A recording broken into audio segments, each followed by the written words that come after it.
Strange things are afoot at the Circle K. That kid is back on the escalator again. Ain't gonna hurt. Is my boomstick! Game over, man. It's game over. Welcome to the Bargain Bin. He is your host, Ben Mason. And he is your co-host, Sandra Luketic. And today we're talking 2016's Terrifier. Now, Sandro. Yes, sir. As always, we assume anybody listening to this podcast has already seen the film. But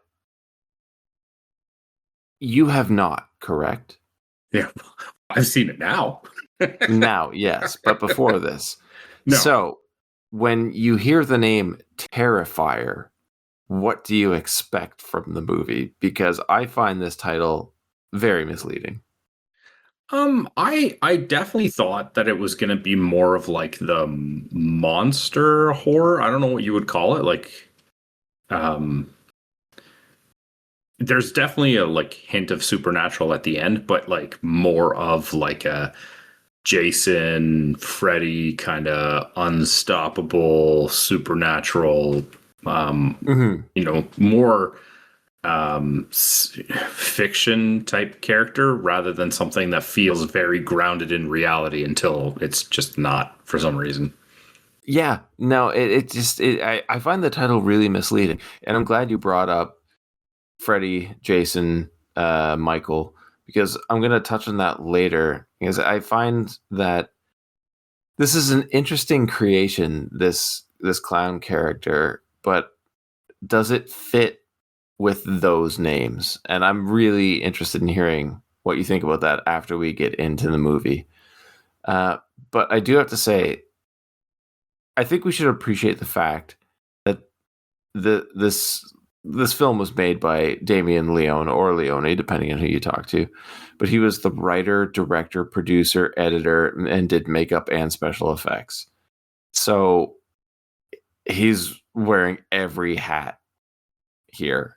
And for those facts alone, I don't think we can discredit this as just being a bad film or a good film. I think he has placed himself in a position where no matter what people think, it's because of him.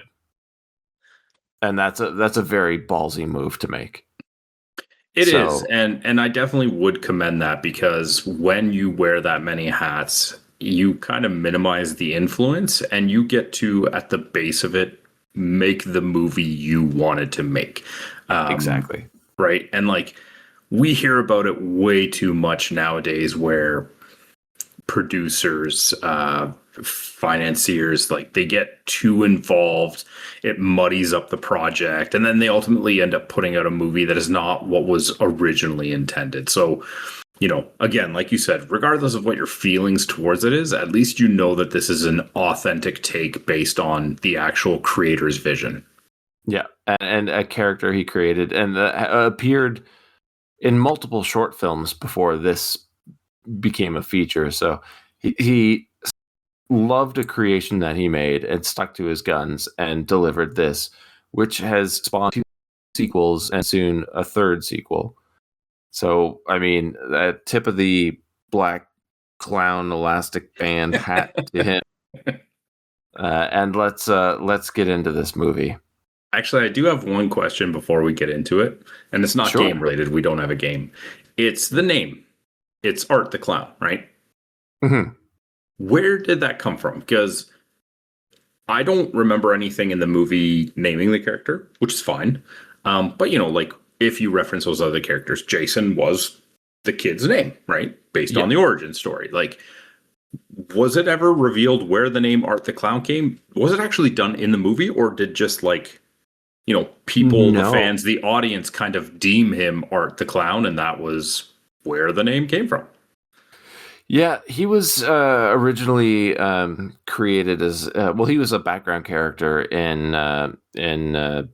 Leone's short film, The Ninth Circle, and from there popped up as a recurring character in an anthology film Oh God, I want to say All Hallows Eve.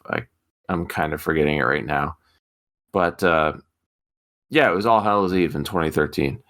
It was a compilation of segments he had recorded previously and played by a different actor and everything, but the character was there and kind of grew roots in those movies, and he decided to grow it from there. And honestly, like, love him or hate him, I think he did a really good job at making this character, at the very least, iconic. Because I'm saying we're going on 4 movies now of the main franchise. Then you've got short films and the anthology film before that, and those are where you get the Art the Clown name. Yeah, I'm not sure what about the character stuck with him so much that he wanted to create a film franchise focused on this character. And I also don't know, like, as we watch Halloween and Nightmare on Elm Street and Friday the 13th, we see a growth to the character. Now, I'm gonna say I watched this movie, I watched the second movie, and I don't really remember anything about the second movie. I never gave the third a chance, and I'm probably not gonna watch the fourth. Now, that doesn't mean I have negative view on this film. It's just I don't know if he has such like a lasting, like a staying power as the others did. But who knows? Obviously, I'm probably wrong if we're already coming up on 4. But your take, your idea, how do you feel about this character, this brutal, demonic character as Art the Clown? Do you think that name suits him? Yeah, I don't know. I feel I think it does. Part of me kind of wishes that wasn't a name that was given to him by the creators, and that he remained a nameless clown, and it was just kind of like the fans participating in the lore and kind of deeming him Art the Clown in a way to be like, okay, we labeled him, but in all essence, we don't know what this character is, who this character is. And then my opinions of the character definitely do evolve for the worse during the course of the movie. Okay, interesting. I kind of go back and forth, but I'm very curious. Oh God, I had something to say. I completely forgot it. Anyway, that's okay. Yeah, let's just move on. Oh no, what I was going to say is that he, the director, the creator, purposely made Art black and white, so he would be the opposite of Pennywise from the It franchise, where Pennywise has like the red hair and white and red clothing, and it's always fully animated and just full of color. He wanted the exact opposite, so not to confuse it. But I think in doing so, he really did make a very clear divide between 2 characters. There is no confusing Art and Pennywise. So smart move on his part, because now he has his own character. There is definitely no confusion happening there. Okay. So getting into the film. Yes. We open on a small CRT TV playing an interview with a sole survivor of the Miles County Massacre, they call it, that occurred a year prior. And let's right off the top say she's not looking great. She's definitely had better days. Yeah, it's like she was attacked by mutant alien bees or something. She's swelling up something fierce. It's not great. Like I was gonna ask you your thoughts on the makeup, but like losing an eye, and it, like, first off, it doesn't look real, but it is shocking. It does command attention. It's too cartoony. I really was put out by this imagery. Like, you want to create a situation where you feel for this character because they've been through some horrific things, and they don't really go for too cartoony. Like, the movie is actually quite dark and rooted in realism from what like actually takes place. Having this very cartoony kind of practical makeup right away it's a choice. We'll say that. Yeah. No, I'm glad you brought that up, because that is one of my main issues with this movie. And that is trying to be dark and tension filled and stressful and mean and evil, and it's like a lot of what we're getting, like we're seeing people commit horrible actions, but it's done in such a way that you can't take it seriously. So what are we left to take from this? It's just muddled, and you're kind of dropping the ball everywhere. When she states that the killer is a dead giant clown, or the killer's dead, sorry, a giant clown shoe smashes the TV screen. I hated everything about this. Yeah, me too. Like, it's too goofy. It is absolutely too goofy, and also giant clown. Like, he's a regular sized clown. It's not like we're talking about like a animated teddy bear, and you're like, it's a giant teddy bear because it's human size. Like, no, it's just a regular sized clown, the size of a clown. Okay. And one thing I couldn't ignore is the filter they used during the opening, because it makes everything look way too grindhouse, but in such a cheap way that it's not convincing. And it's kind of like, Eisner did such a good job with Hobo with a shotgun that it felt like it was from a different time. And this feels like it's trying to convince you it's from a different time when you know it's not. The heart's there, but it's just poorly done. But the montage, I think it does a good job of showing how sadistic art is. So once you start questioning the way the film's made, you start seeing what's happening on screen. And I think it's just a happy accident that it kind of makes you forget that. And this caused my reaction during the first viewing to be, I'm curious to see where this goes. Note that I said during my first viewing. Okay, yes. Noted. So, what are your thoughts on the first kill of this movie? Refresh my memory. The first kill was the interviewer. Oh, right. And it's not even really art, right? Like, nope.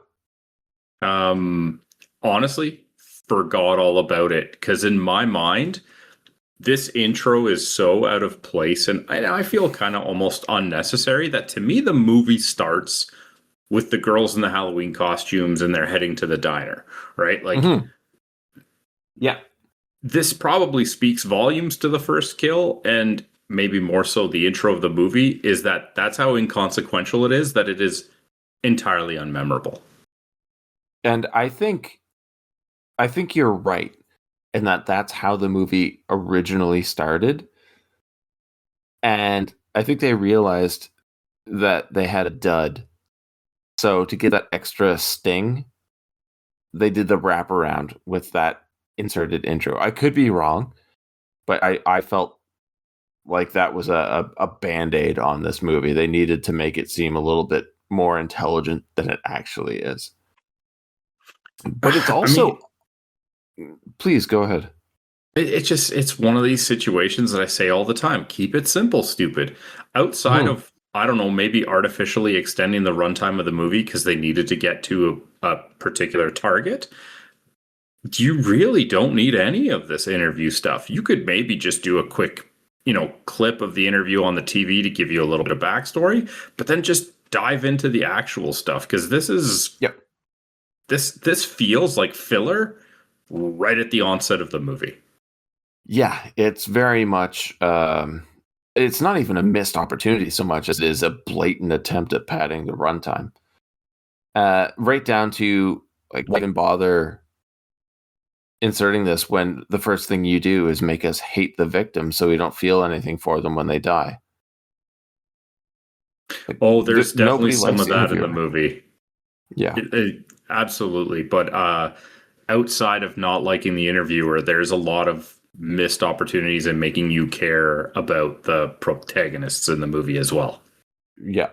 I did not expect the first kill to be done by the survivor from the interview, which makes me wonder what exactly happened at the end of that interview and why she started violently twitching and giggling afterwards. Like, it doesn't make any sense to me.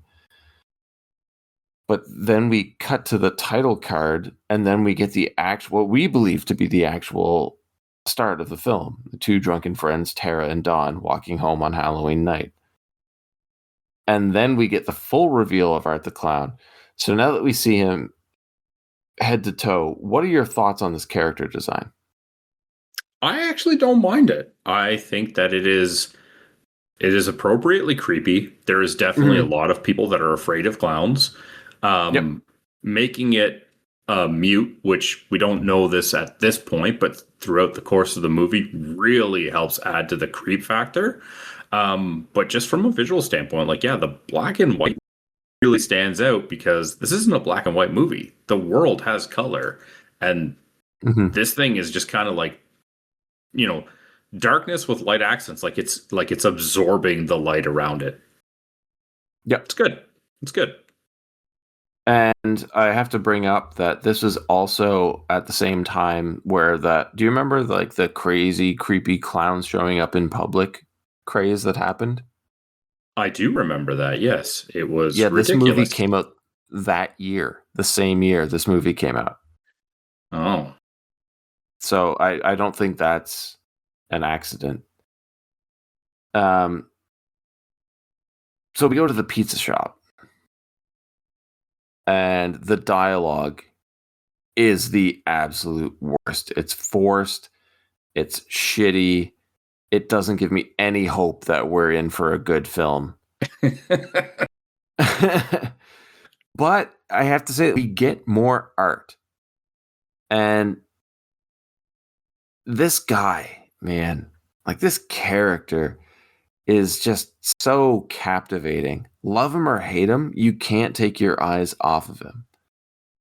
The staring at the girls is perfect. You know what really stands out to me about art, like right away? What's that? You think about all of the characters that we've seen in movie history, especially when you get into supernatural ones like Jason, Freddy. Yep. They try to avoid being seen.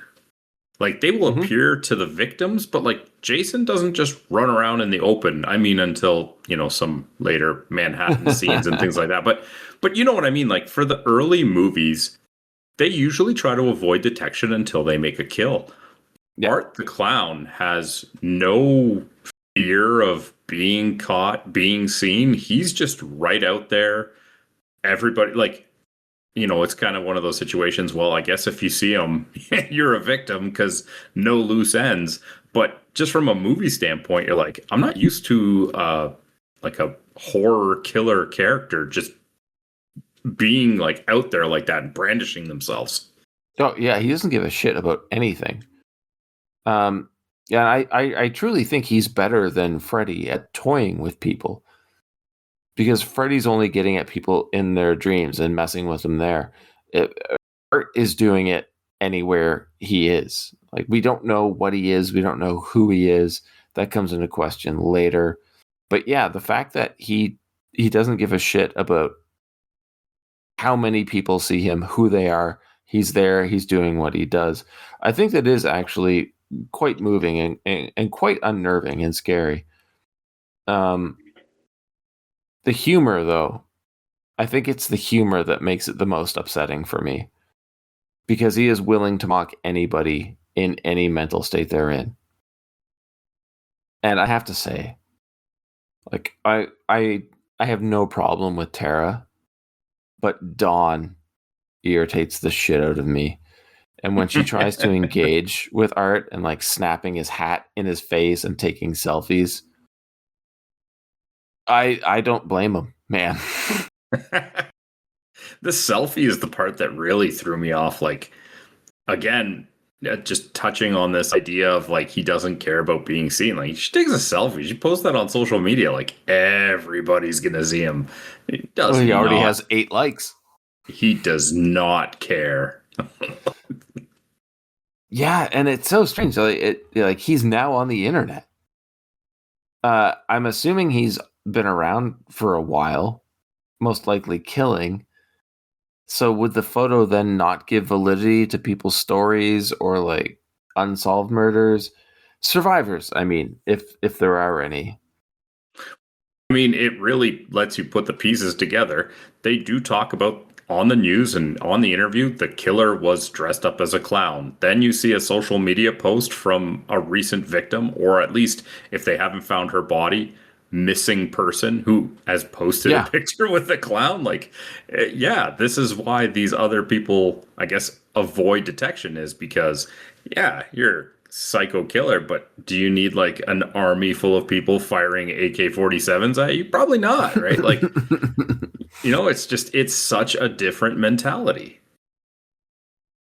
Art gives Tara the ring from the vending machine thing and promptly struts into the washroom.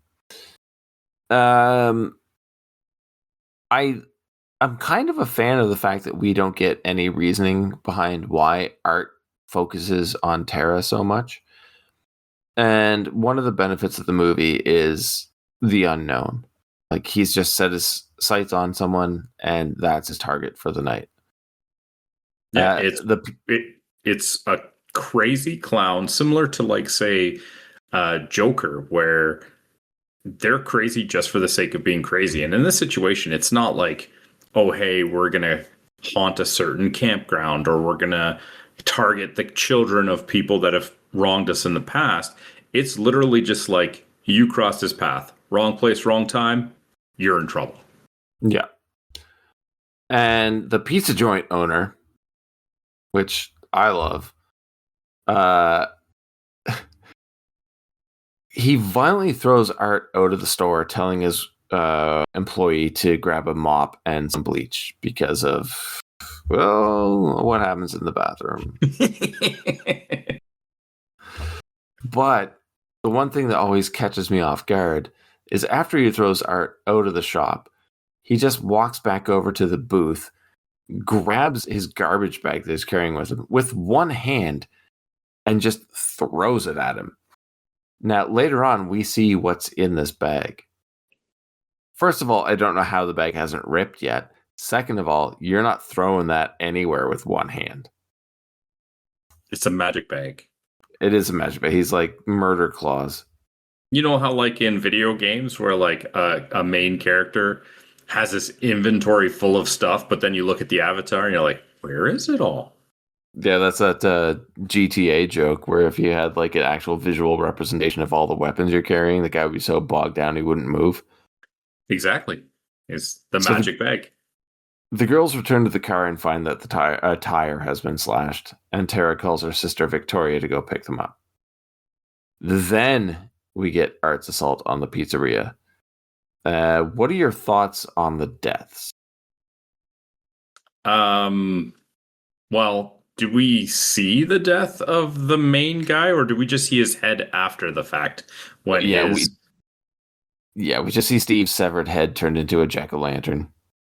Yeah, when the assistant, the worker, comes out of the bathroom, it's just like, man, you had a bad day. It ain't gonna get any better. Yeah.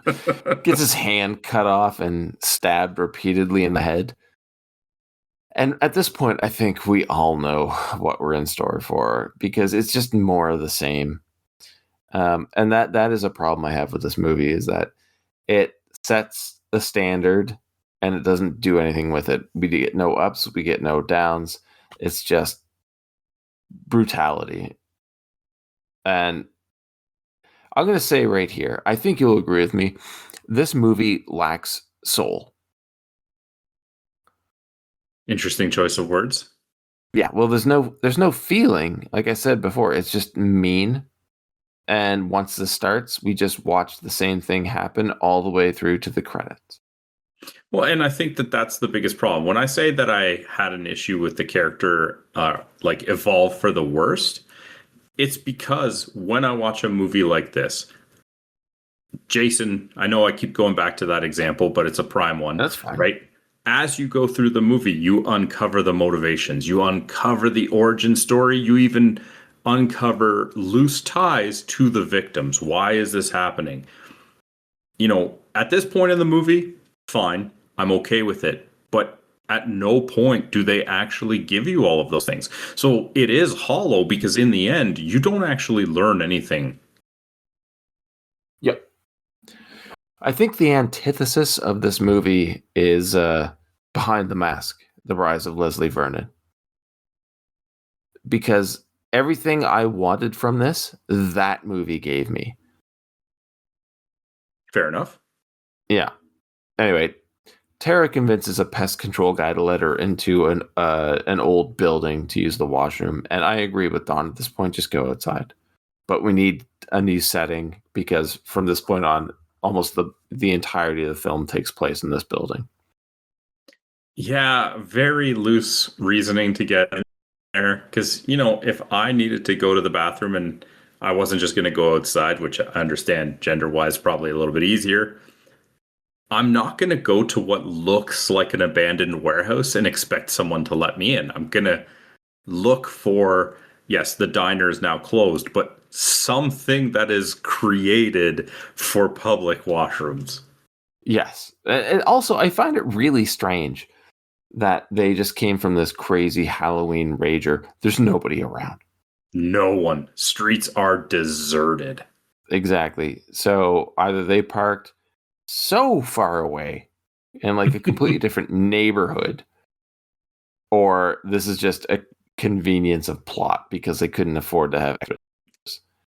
Oh, it's definitely a convenience of plot, man. Oh, yeah. It takes away from this movie so much. But if there were a lot of people around, the story doesn't even make sense. So again, a flaw. Dawn hears a news report about the pizzeria murders and the assailant's description matching Art. So she goes through her phone photos. First thing I would do, email the photos to the police. But hold on a second. Now let's assess the situation, okay? They left the pizzeria. Their tire was slashed, so they clearly didn't get far. The radio is reporting on it, meaning somebody must have gone to the pizzeria.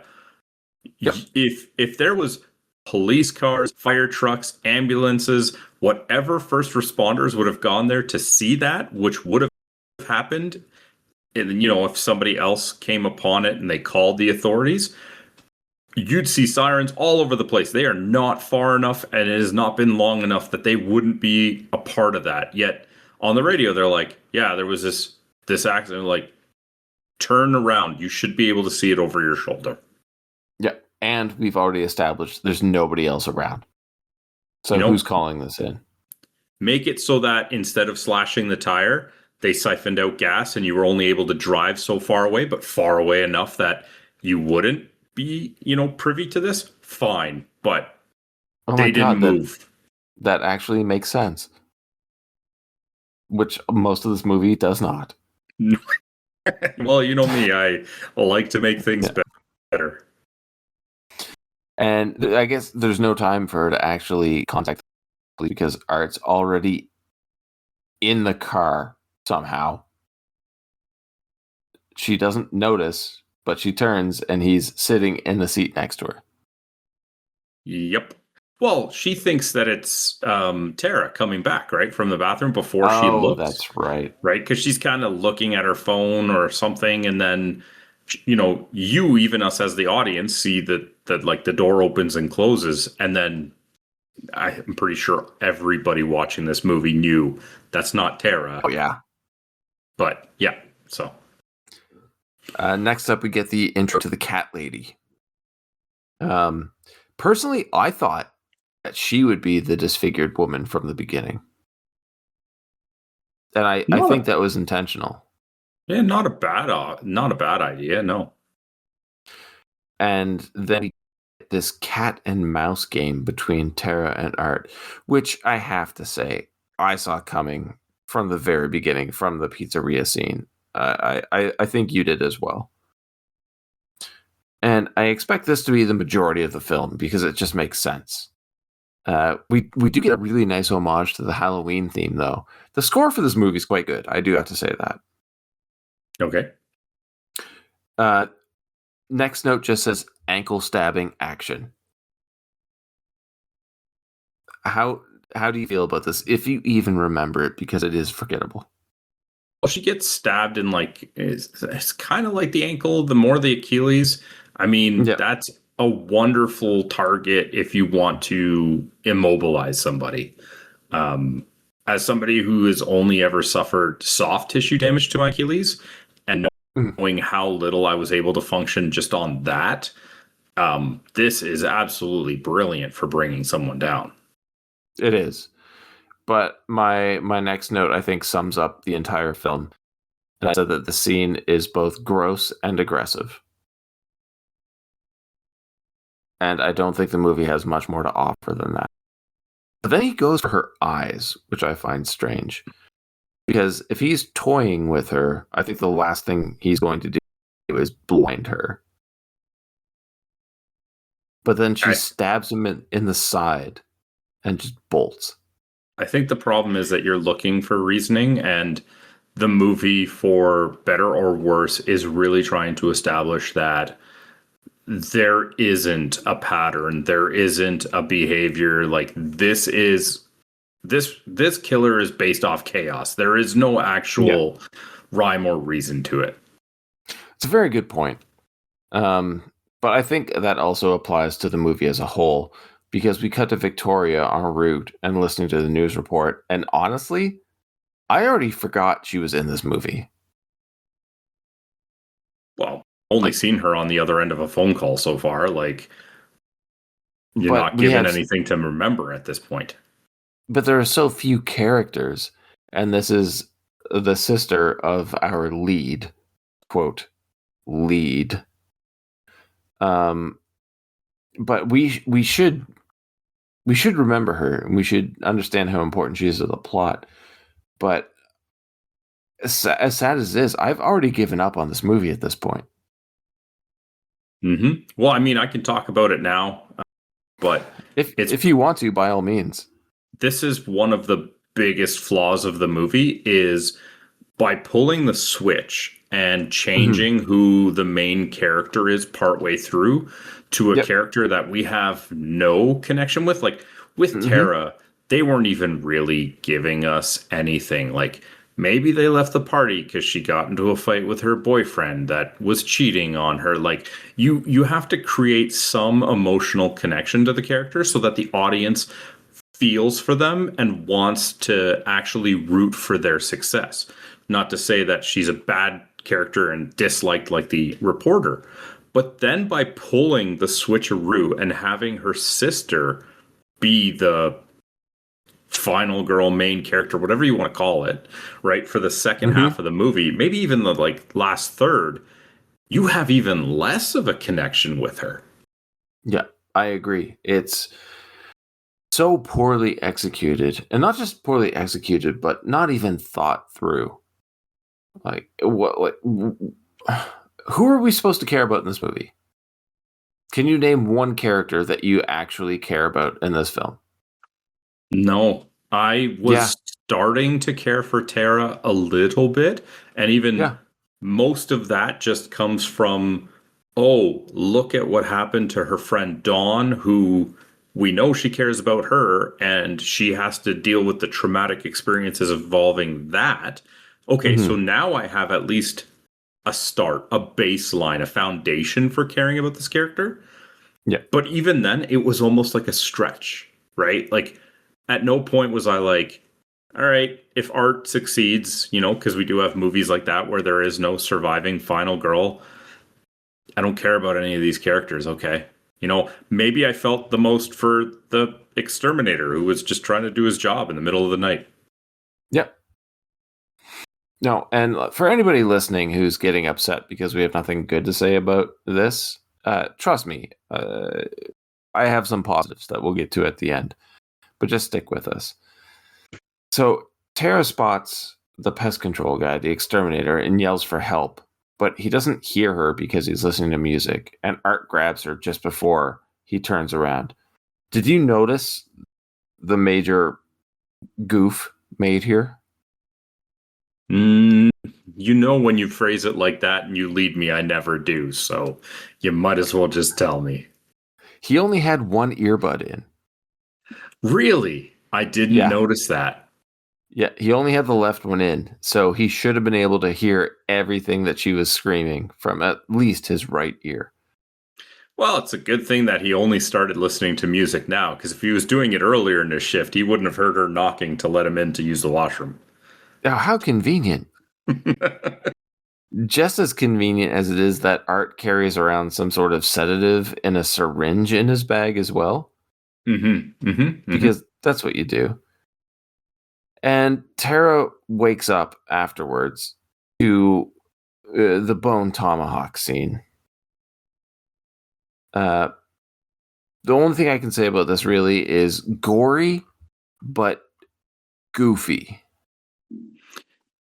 This is another part of that. Like, I know it's not a secret. Anybody who listens to this show knows I can't handle gore too well. Mm-hmm. Yeah. I watched this scene perfectly fine because, much like the deformed face at the beginning, there was such a cartoony element to it that it really took me out of that kind of disgusted, put off feeling that I was just like, yeah, okay. And then when it cuts to the ground and like the intestines fall out, it's just like, yeah, like, nope. it's not good. It's not. And that's another thing about this movie too. I find that it's the idea that is horrific, not the execution. Because when Tara wakes up and Art unveils Dawn hanging upside down with just her underwear on, and he like, it doesn't even show, it just shows the action of him like ripping her underwear off, like tearing it off, and then slowly lowering this hacksaw between her legs. That is incredibly unnerving. But then once he starts sawing away, it's so comedic that it's not funny, but it's no longer scary. It's just stupid. Yeah, this is one of those situations where you don't show any of it. Don't show these poorly done guts. Hit us with just the sound and give us Tara's like facial reactions to what's going on, coupled with the idea of what is gonna happen that we just had.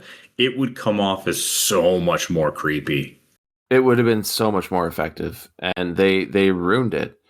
But again, I'm curious to know how much this writer, director, effects guy just wants to show what he can do instead of knowing his limitations and telling a decent story by knowing those limitations.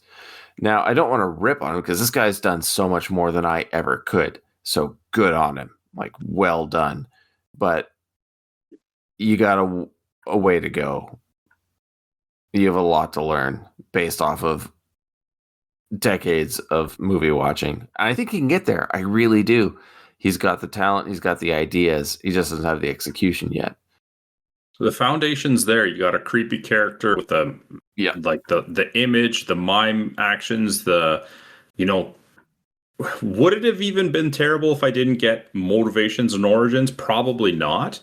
But you can always do that in a later movie. Like the foundation, the groundwork is there. It just did not stick the landing a lot of the times. Yeah. And it's like setting up such a horrific situation where I'm actually a little tense. And then you ruin it by being too goofy. And then you hit me with something really creative and fun, like after Dawn's dead, Tara frees herself and stabs Art in the back. And like even though he's in like so much pain, he doesn't make a sound. We get a silent scream. And it just adds so much to the character. I love what we're building, but it doesn't really go anywhere. So I'm conflicted in my appreciation. And then he just pops back up and continues to hunt her down. So I have no realm, no way of gauging what we're dealing with here. And now I can no longer take it seriously, but it's not really that funny. So I ask myself, why am I still watching? I think you probably had the same feeling. But are we watching this because it's kooky in that it's funny and weird, or it's violent, or it's gory? For me, it's none of that. I'm just more confused, and I want to see where we're going. Mm-hmm. Mm-hmm. Yeah, no, I'm watching it because you made me review it. Yeah. Now, if I didn't make you watch it and you started watching it, how far do you think you would have gotten before you turned it off? I would have watched it. There's very few movies that I've turned off partway through. Usually, if I start it, I'm like, well, might as well finish it. It's just another 40 minutes. But I would have been rolling my eyes and looking at the clock probably within a third of the movie. Yeah. But then we get one of those golden moments, which makes me doubt myself and my opinion on the movie, because out of nowhere, Art pulls a gun and shoots Tara 3 times. So no longer is he a standard slasher to me. He just pulled a gun on someone and repeatedly shot them. It's the Indiana Jones moment, because she finally has like the means to fight back a little bit. She's escaped. She has a weapon, and he's just like, "Oh, okay, gun." Yeah, and I loved it. I thought that was great. It really caught me off guard. And the thing is, after this, I expected to immediately be disappointed again because of what we'd previously seen. And Victoria finally arrives, and through text, tells Art exactly where she is. Like texting Dawn's phone. He texts her back. So now we're presented with a supernatural clown slasher that uses a gun and knows how technology works, and that just blew my mind. Well, I don't want to put in supernatural yet, because at this point in the movie, we haven't gotten that. Yes, he survived some hits that, probably should have taken someone down, but none of them were beyond movie realm survivability with a killer, right? Fair, but he took that knife deep in the back and is walking around like it never happened. But yes, I see what you're saying. So after this, can he be considered a classic slasher? I would say no. I say no. Iconic? Yes. But very problematic. And I say that because the slashers we know have something that holds them back. And as far as we've seen, nothing can stop Art right now. Like, Freddy can only attack in dreams. Jason, he's got his water thing. Is just lumbering one weapon. Michael Myers, slow, direct as well. No tech in either of this. And it's almost a cheat for Art, because he can pretty much do everything. So what's the play for our potential survivors against him if we know he can survive bodily harm? He's smart enough to use firearms. He's smart enough to use technology. He can take a beating and just get up and continue on. So at this point, I've already decided everyone's dying. Did you assume as much, or did you think there's going to be some way like somebody will pull out a trick to stop him? Oh, we knew there was a survivor. She was being interviewed at the beginning of the movie. Yeah, but at this point, I've already forgotten that character exists. I know, I'm joking. But yes, I get what you're saying, because in all of these horror movies, you have to have the hope spots. And with Art, it just seems like it's an insurmountable thing. For me, I didn't get that feeling yet, because at this point in the movie, I still thought, oh, he's just taking really bad hits, but ones that you can survive. Mm-hmm. Okay. I can go along with that. It's not that there's any hope in this movie, but at this point I felt, and like there's still like 49 minutes left. I'm just thinking no one's getting out of this. Well, fair. So we cut to Art going back to Tara and repeatedly shooting her in the face. So the tone of the movie for me is just too much. It's too over the top. No matter how much it tries to be tense, it's just ridiculous now. So it's now just one of those roller coasters where you're just sitting there. There's nothing scary happening. You're not having fun. You're just waiting for it to end. And I know that people love it, but to me, from this point on, you're just rolling your eyes. I can't disagree with you. This is the moment where I completely gave up on the movie just because it was exactly what I talked about earlier. You took away the one character that I was, and again, it was a struggle, but the one character I was starting to feel for, I was starting to root for. Like, Dawn was not a likable character. When she died, I didn't feel bad by any means. But with Tara, it's like, okay, I'm starting to care about this character. I want to see her, how is she going to overcome this insurmountable, oh, she's dead. Well, so much for me caring about this movie. Yeah, and not just caring about the movie. Think about how little we've said. And we're already well over halfway into it. That should be embarrassing. So the cat lady saw Tara's death and runs to pest control. Is his name Mike? I think it's Mike. Mike the exterminator. Yeah. And he gets a hammer to the face from Art. Sure. I'm okay with that. I don't know how I feel about his character, but I think he's the most realistic character in the film. Where he's super hesitant to let Tara in. He doesn't like being confronted by the cat lady. He gets assaulted by Art. Doesn't die. Tries to figure out what's going on. Tries to help. Doesn't go his way. But his actions make the most sense to me. But they make him one of the most untrustworthy people in the film for some reason. Okay. No, go ahead, please. Prove me wrong. I didn't find him untrusting. I thought he was the one stable, reliable character. Mm-hmm. But they do present him as like this weird, creepy guy. And he is very cold to everybody he encounters. He wants nothing to do with any of them. He does everything apprehensively.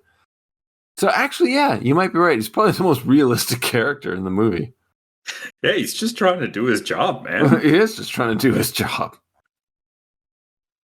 Cat lady runs back to her haunt and notices that her doll/baby is missing. I really hate that whole thing. Her thinking this doll is her actual child.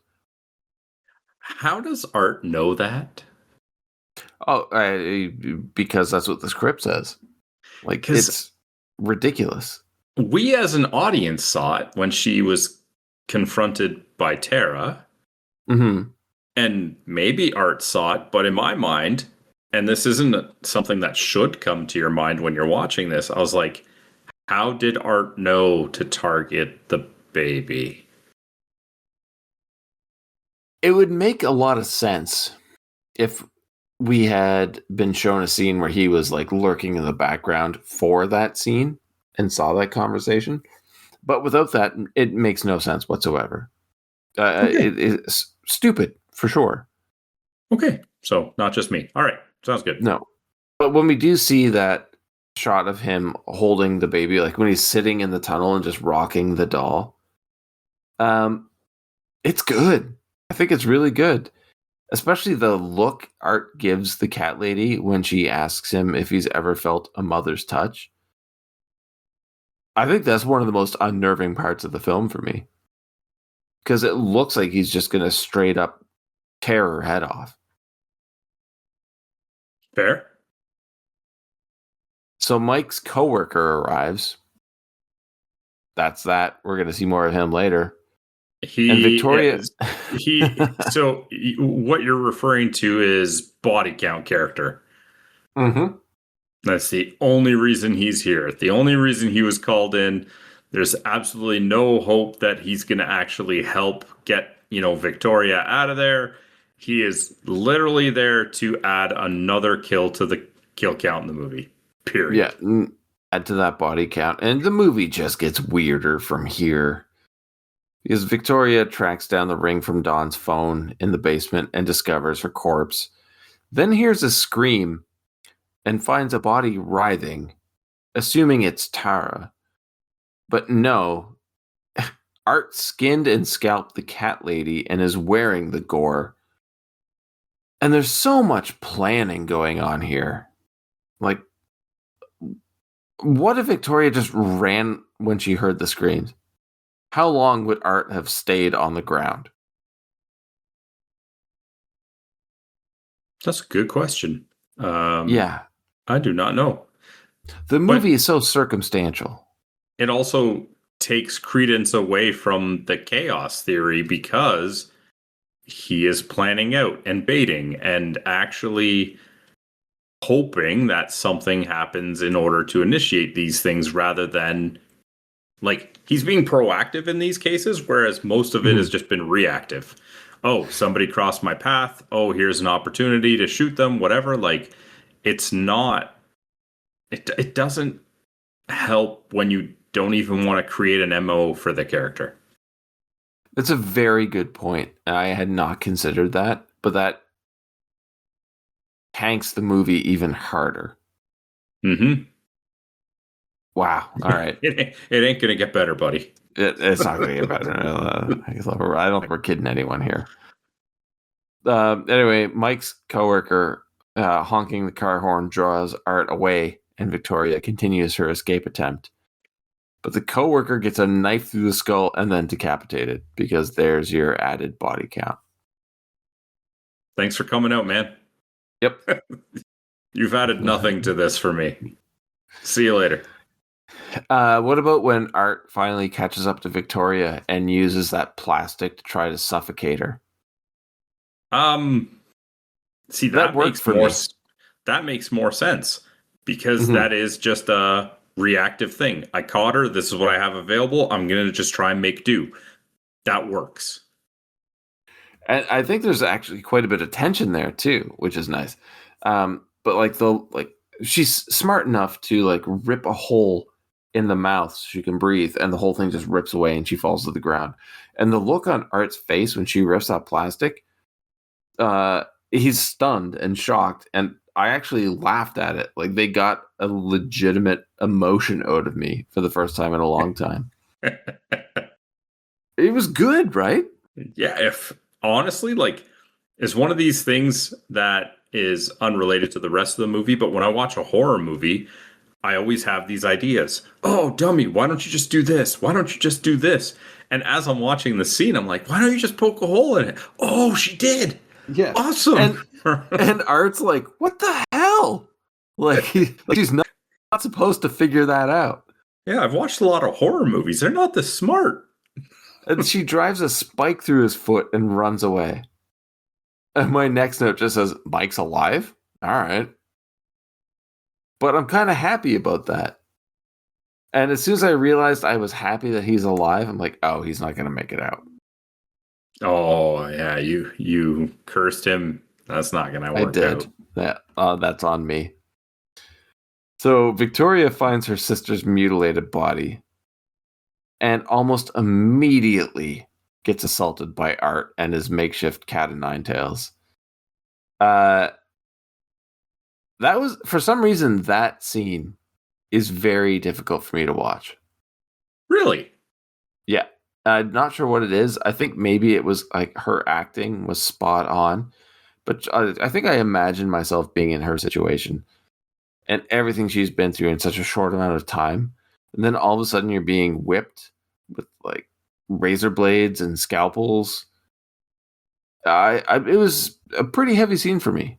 And I think it's not good filmmaking, because if the film was made well, I would have felt that time and time again. But for some reason, this one scene came together really well and was very effective. Oh, even a broken clock is right twice a day. Exactly. And then Mike shows up and takes out Art with a gas canister to the head. And Jesus, that clown dropped like a sack of potatoes. It was actually a really impressive shot. Again, we find out later there's a supernatural element, but I never understand when you hit him with the canister in the head, he's Keep down. going. Keep going. Hit him, Yeah. 10, 12 times, right? Like, you've seen what this guy has done. He's hit you with a hand. Like, he ain't gonna be, like, there's no saving him. Just keep going. Yeah, and I agree with you fully, but there's a little bit of me that wonders if this was intentional, because right after this, he does the one thing that people should always do in horror films but never do. He contacts the police.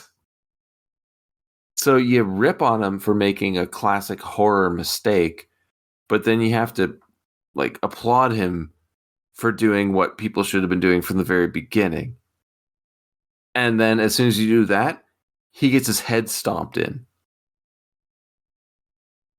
So there's this weird low, high, low of ripping on him for not being smart enough, then praising him for being smart enough, and then you just watch him horribly murdered.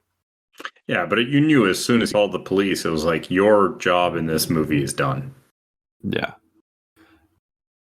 And I think the movie at this point knows that it's done, because we're pretty much racing towards the finish here. Victoria almost escapes, but I mean, we know that won't happen as clean as she wants it to, because while trying to hide, Art hits her with a fucking truck. And as the police show up, he's just eating her face. I never got the whole cannibalism thing from this movie until this point. We're not led to believe that this is a thing. So why is this a thing now? Is it just shock value, in your opinion? Yes, 100%. Yeah, I agree. I think it's... I feel bad how much I'm shitting on this movie, but it just feels so cheap and just straight up shock value we need to scare the audience. And there's no runtime left to really explain any of this. And when the police try to arrest him, Art just shoots himself in the head. I don't think they expected a sequel. Of course they did. Cut to the morgue with the bodies being wheeled in. Why? Why do you think they expected a sequel? Because of this morgue scene.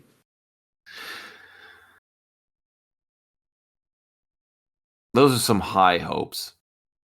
I'm saying you don't do this ending at this morgue without expecting it. I think it's an interesting enough ending where there didn't need to be a sequel and people would just accept it. But once you get into sequel territory, then more explanations need to be made. And I don't know if they were, but I also don't care. Oh. Anyway, okay. The mortician. So let's talk about this. Okay, let's talk about this. Yes, the mortician turns his back on it. The lights flicker. There's static. Everything. Blah blah blah blah blah. Art comes back to life and starts killing again. Period. Yes. All right. Now, getting into total spoiler territory.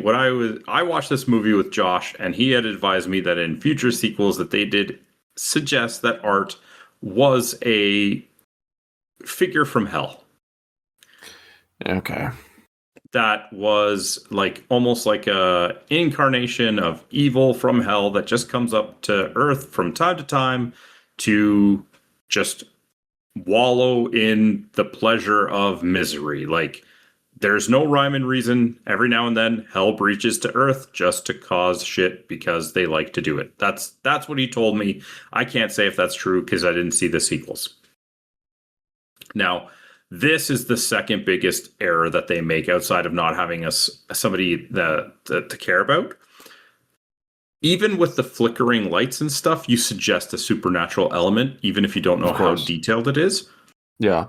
Making Art all of a sudden a supernatural being, which up until now could have been considered just movie level mortalism, is a big problem for me, because you're tacking it in at the end. And Let me say this. I thought there was an idea that he could come back to life and start killing people again. And the entire purpose, like the entire thought process, and this is what I said to Josh, is he shot himself with a gun that he had himself. He could have loaded it with a blank, right? And that was just his way of eluding the actual police presence right there. Oh, he killed himself, even though, there's no bullet exit hole, but he's covered in enough blood. They hear a gun, they feel a gun, he could have shot himself with a blank, and now we know why he's able to get up and start killing again. Way more acceptable than the supernatural element in my eyes, because couple that with the bad effects, the over-the-top cartoonishness. If this had stayed fully grounded, I think it would have been so much better for it. And by doing this, like, I don't know what you would even call this ending, to suggest the supernatural element, it's like a eureka moment in the negative. Yeah. It's hot garbage. Yeah. And if you give us a film with so many weird events that nobody can explain, nobody can describe, no one can give validity to, and the only way that you figure out what's happening is by watching the movies that come afterwards, fuck yourself. Because that is such a ridiculous, stupid thing to do. To me, that shows that you didn't actually have an idea of what you were trying to show. It shows that you were really hoping that this would be successful enough that you could make something else. And then when you realize that you have to explain your previous actions, then you get that explanation. And is the movie that good, or is it you making an apology and trying to explain what you made us sit through for an hour and 24 minutes beforehand? Yeah. And if it's like the blank bullet and you don't have like the supernatural lights flickering and stuff like that, don't really have to explain it that much. Yes. Now, to play the devil's advocate, that's what he did, and it worked. And it worked very well for him. So I'm just a cynic, and most likely I don't get it. And that's on me, but it just shows that his message missed me completely. So it's not for everybody. And I don't want to take anything away from him, because this has turned into a very successful franchise. And I have to say that maybe it's great, and it's just not for me.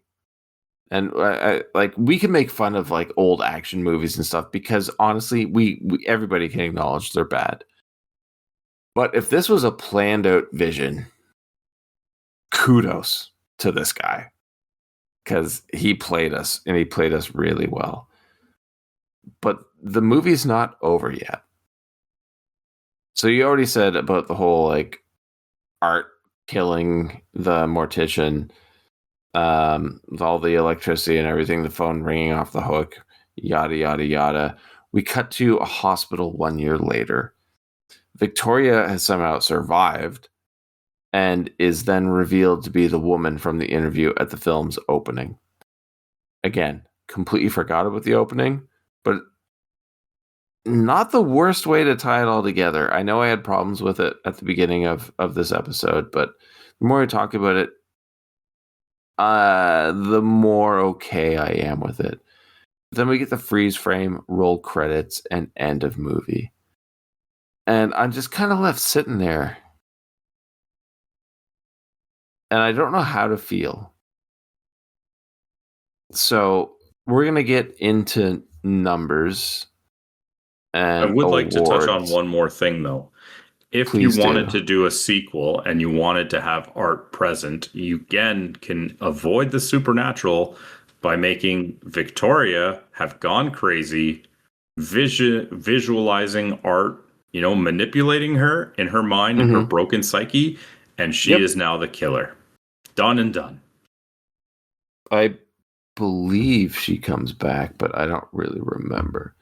But I think that's the best way to go about it. I agree with you. All right, that's all I had to say about that. No, I think it's a decent addendum to that. I want to ask you what you think this movie cost.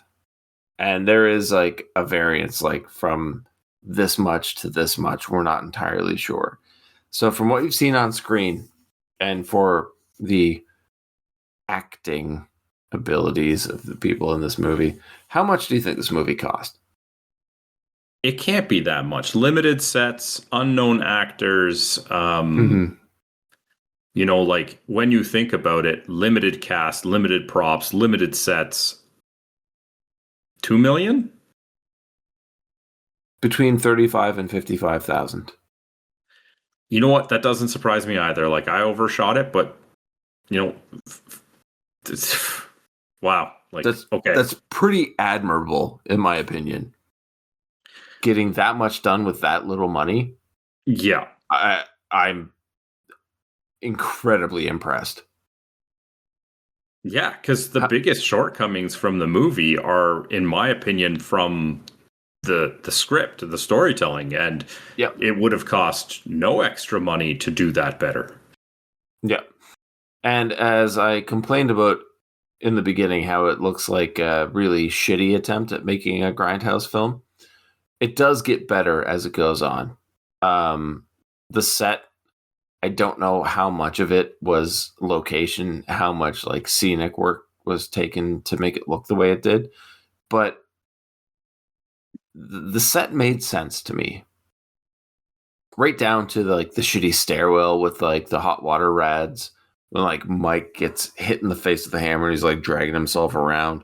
Right down to when Tara gets slashed in the Achilles and is like stumbling around as she's leaving. There's an overhead shot that looks phenomenal, and she's like rushing away, and you actually see the trail of blood that she had made as she was running around that little area. Like there is quite a bit of attention to detail, just not in every scene. So for $35,000 to $55,000, a phenomenal job. But how much do you think it made? And I only have the box office number. It's made, I'm sure, a lot more than this since it's been released on like streaming services and physical media. But for box office, how much do you think it made? 27 million? 27 million? Yeah. No. You had me all hyped up that it was going to be really high. No, box office 422,000. Oh, okay. I'm so not guessing. It should not be less guessing than half of a million. Let's see you do with ratings though. IMDb out of 10. What do you think viewers have given it?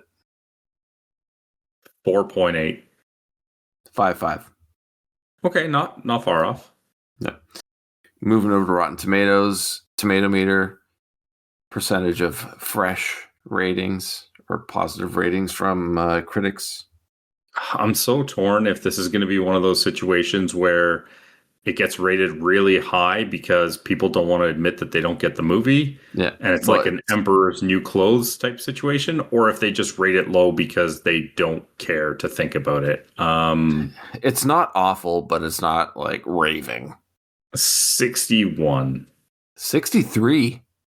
Okay. All right. Popcorn meter, a little bit less than that. 48. I don't know. 52. Okay. Yeah. Fine. Now, yeah, right. That's where I'm sitting with this too. Why did I pick this movie? I don't know. Sorry you did. yeah. No, me too, man.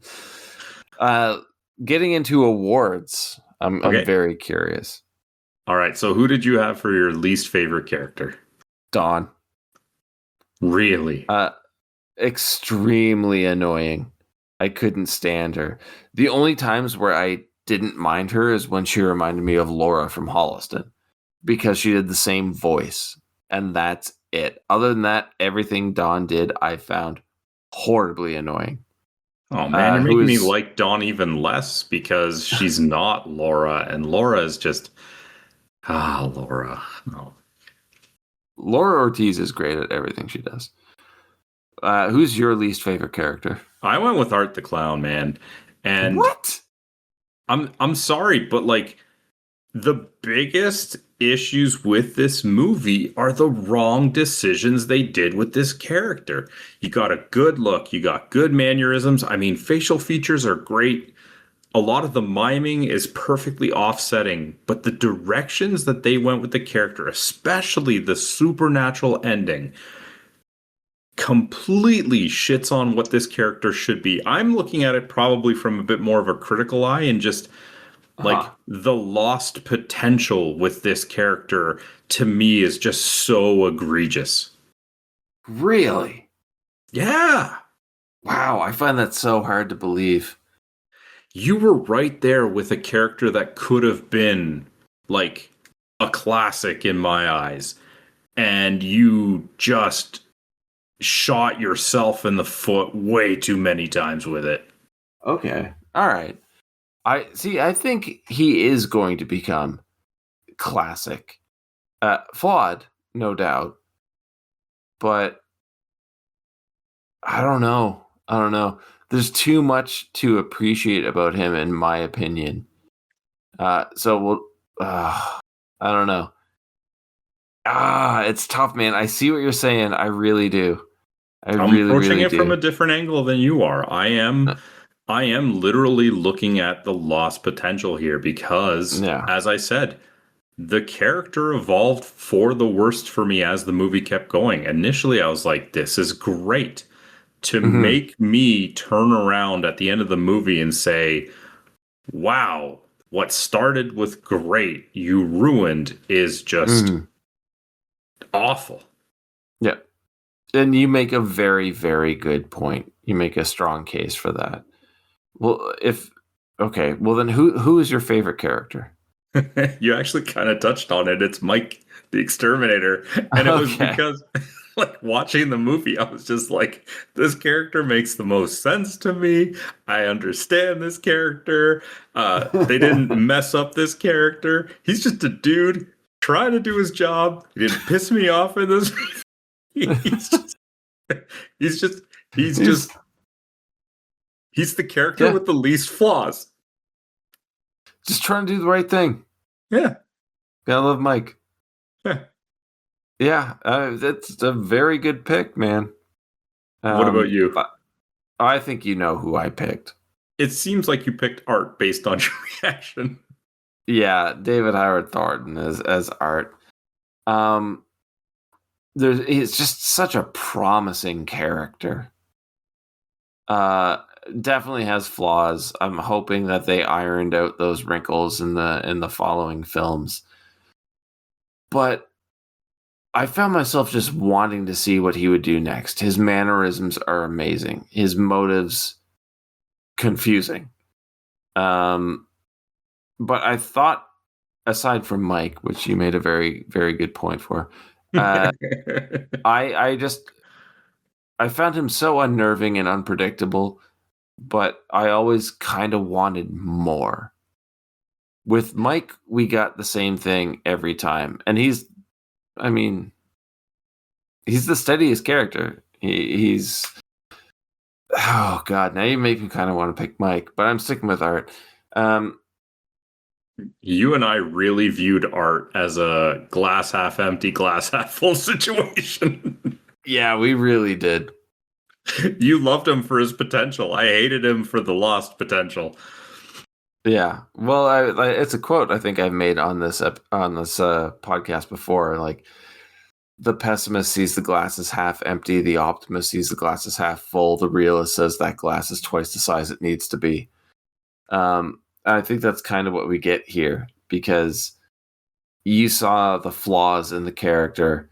I saw the promise, but we kind of should meet in the middle, because what we got was pretty good, but it could have gone downhill a lot more, and it could have been a lot better. The thing is, nobody else in this movie really made me care that much. So yeah, I do have to go with Art.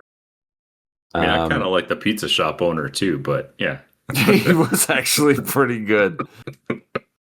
I'm really curious about memorable lines, because this movie, one thing I can say, not the strongest dialogue. Okay, so what did you have for your favorite or most memorable line? The most removed dialogue from anything that happened in this movie, and it was at the end in Oh, the I know where you're morgue. going. I know where you're going with this. Yeah, go ahead. Cop saying, "Aren't you supposed to be watching your cholesterol?" And the Uh-huh. mortician saying, "I am watching it go up." It's like you're reading it right off my paper. And that's a bad thing, man. That's so bad because it's not good. It's really really bad. But the dialogue in this movie sucks. But that's the thing, like, I didn't view that as a negative thing if we didn't have an award for it. Like I said, the lack of dialogue, the miming by the character is some of what makes it so off-putting. Like, these I people are agree. trying to communicate with him and he's just not responding. Like, it's got such an eerie element to it that, like, I have no problem with it. It's just, it made picking this award difficult. That's it. Yeah. It's the same thing. So, right? So it's not horrible, but it's far from great. I actually think that kind of sums up this movie. But let's move on to memorable scene. For me, What do you have? For me, you know what it is. It's the Indiana Jones movie moment. I can never get enough of that. Like, it is the one point in the movie where I like just started laughing because I was like, "Yup, love it. Do it every time if you can." I went a completely different route. Okay. I went with the first encounter in the restaurant because Art was so unnerving, and Tara, the way the actor, I feel bad, I'm forgetting their name right now. Jenna Kanell as Tara did a very convincing job of being unnerved and uncomfortable. And Catherine Corcoran as Dawn, playing that really annoying character that just kind of gets into the middle of everything. Like, I thought that was a really good scene, and it built up my hopes after that weird intro, which doesn't fit. Having this set up the rest of the movie, I was really excited for it. Unfortunately, it didn't play out the way I wanted it to.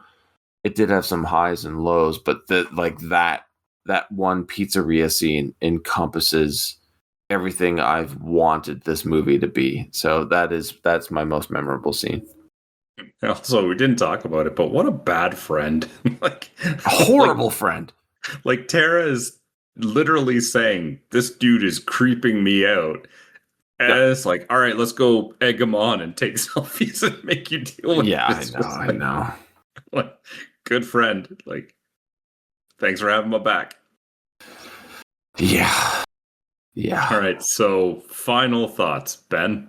I think we've made them very clear, but you might as well sum it up for us. Let's say this right now. This movie is 85 minutes long. Terrifier 2 is 138 minutes long. What? Terrifier 3 is 125 minutes long. I hope that's as a way to explain what we just watched, because it's a muddled mess. The title, very odd choice. The movie isn't scary, it's just mean. I liked it the first time I saw it when it came out, but with every viewing afterwards, I enjoy it less and less. Like I said before, I saw the second one, I don't remember a thing about it. I'm not going to watch part 3 or 4. It's simultaneously inventive and derivative, which is a huge problem because it doesn't seem to know what it wants to be or what it doesn't want to be. But at the same time, like I said, you have to give kudos to the filmmakers for achieving what they did. But I can't recommend this movie. Like, there's so much potential, but it's all lost. It just falls so flat. Like, there are some shining moments of the movie, but they're so few and far between that it's just it's not worth watching. And I feel like I'm betraying a lot of people that expected me to love this movie, but I can't. It's not good. What are your final thoughts? My thoughts weren't already clear based on everything I was saying. I will sum it up like this. And despite how much I love you, after watching this movie, I hated you. It can't be that bad for you. Are you on, when we are not recording this episode, you can ask Josh what my reaction was when this movie ended. You can ask Josh what my reaction was partway through this movie, because I did not hide it very well with him. I am not kidding. I turned it off and well, you know me, I don't do it very often, but I spewed a bunch of profanity. Yeah. I want to say I'm surprised, but I'm not really. It's a rough one, man. I had good memories. I had high expectations of this, and then watching it twice while doing notes, it was just so bad. Yeah, it's like, why are you punishing me? Anyway, yeah. Those are our thoughts on Terrifier. If you'd like to share your thoughts with us, and I'm sure some people will disagree with us, I'm sure. Hit us up on social media. We are on Twitter at BS Bargain Bin, Facebook.com/BS Bargain Bin, and of course the comment section of the YouTube video. Ben, Don't feel like you need to do that though. It's okay this time. You know what? I would welcome it. I mean, there is always a place for different opinions, and I have no problem with an open mind checking out what other people had to say about the movie, as long as you do it in a respectful manner. I'm fine with that. And if you don't do it in a respectful manner, I just won't engage in the discourse. But anyway, Ben, Yo, what are we watching next week, man? Next time we'll be covering 1992's Pet Sematary 2.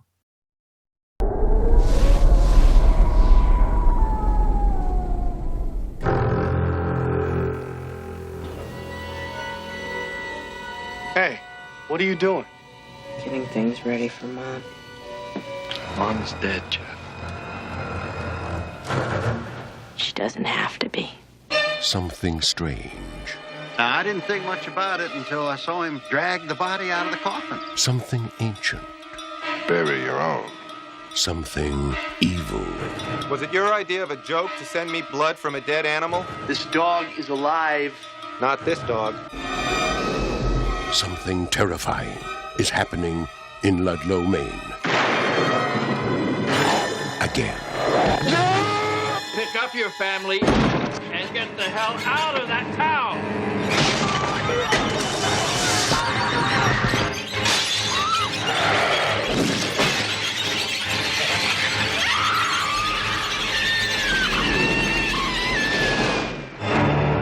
Pet Sematary 2.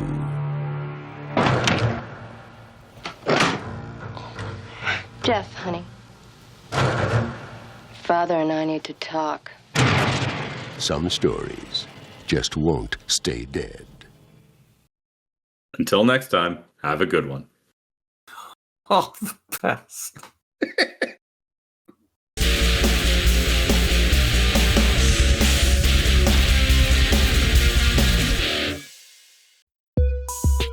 This program is a proud part of the Swear2Pod Network.